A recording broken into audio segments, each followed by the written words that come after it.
Donald Trump's tough trade talk has the world on edge. With the stroke of a pen, he can unravel the global trading system, raise prices on basic goods, make American businesses less competitive, drive a wedge between the United States and its European allies, and open the door for China to construct new national security-based trade barriers. Donald Trump announces that the United States will impose tariffs of 25% on steel imports and 10% on imported aluminum during a meeting at the White House, March 1, 2018. Reuters/Kevin Lamarche. The U.S. president would also be missing a genuine opportunity to establish a positive legacy on trade. Trump's plan, which shocked markets last week, would raise tariffs, or taxes, on the steel and aluminum used to make everything from car engines to skyscrapers to beer cans. It's basic economics. When taxes go up on the inputs of manufacturing, higher costs are passed on to consumers. Economists agree that Trump's policy would threaten far more American jobs than it would protect. Global analysts are watching closely. World Trade Organization Director General Roberto Azevedo recently said that the potential for escalation is real,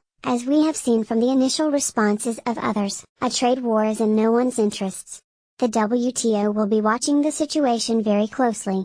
Trade wars do not benefit anyone. Most people living today don't remember the last trade war, which is blamed for worsening the pain of the Great Depression and, by some accounts, helping to foster the political extremism that led to World War II. It started with the Smoot-Hawley Tariff Act, passed by Congress in 1930, despite warnings from U.S. allies, under the guise that raising import duties would protect American businesses and reverse trade deficits. Those new taxes were met with an aggressive response from America's trading partners.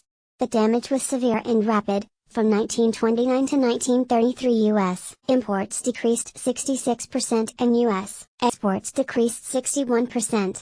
Workers lost jobs, farmers lost customers, and household items got more expensive. Trump is inches away from igniting a similar tit-for-tat trade war with America's largest trading partners. Once the United States imposes higher tariffs, Europe is likely to respond immediately by targeting key American exports. China, Canada and Mexico could also retaliate with their own punitive measures. Trump has already said he would then up the ante and work to raise tariffs on cars coming into the United States from Europe, although that would require a formal process or an act of Congress. Trump's aluminum and steel tariffs will drive up the price of everyday household items at a time many are already struggling with high health care costs and rising gas prices. Commerce Secretary Wilbur Ross, who made billions in the steel industry, brushed aside concerns that middle-class Americans would object to paying more. Who in the world is going to be too bothered?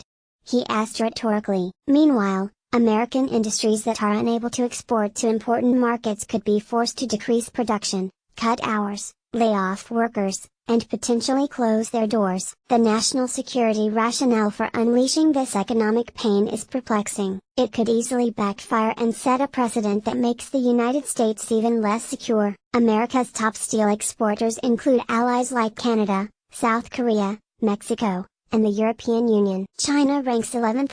Trump's weak argument could empower China, and other countries, to erect their own trade barriers under the cover of vague national security arguments. It was this concern that drove the Obama administration to challenge China's tariff increase on rare earth exports at the WTO. Rare earth elements are used to manufacture hybrid car batteries and wind turbines. They're also used to produce laser targeting devices and the F-35 Lightning II Joint Strike Fighter. The Obama administration teamed up with Japan and the EU to confront China and won, keeping Pandora's box closed and strengthening the rules-based trading system. When the world was picking up the pieces from World War II, America led the way in constructing a rule-based framework for international commerce. Those rules and institutions have given confidence to countries large and small for nearly 100 years, providing a peaceful and fair forum for dispute resolution. Enforcement of international rules is key to the health of the system and the success of any trade agreement. Without accountability, the system can't run. If Washington circumvents these rules to pursue a rogue approach,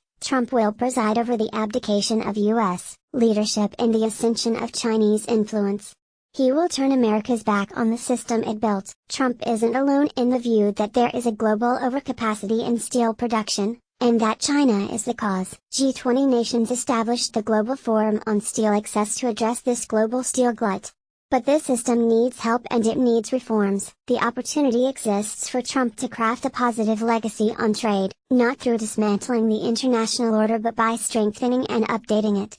America should draw a hard line with China. There are imbalances that exist between China and the rest of the world, and run afoul of their commitments. While most WTO members open their markets, China closes theirs. The EU and the United States operate under the rule of law, yet China steals intellectual property that has required investments of time, money, and talent. There are ample opportunities for Trump to lead. But a hard line doesn't have to mean hardship. Trevor Kincaid was the Deputy Assistant U.S. Trade Representative for Public Affairs in the Obama administration and is a member of the Washington International Trade Association. He previously served in the U.S. Senate and House of Representatives. At Kincaid, the views expressed in this article are not those of Reuters News.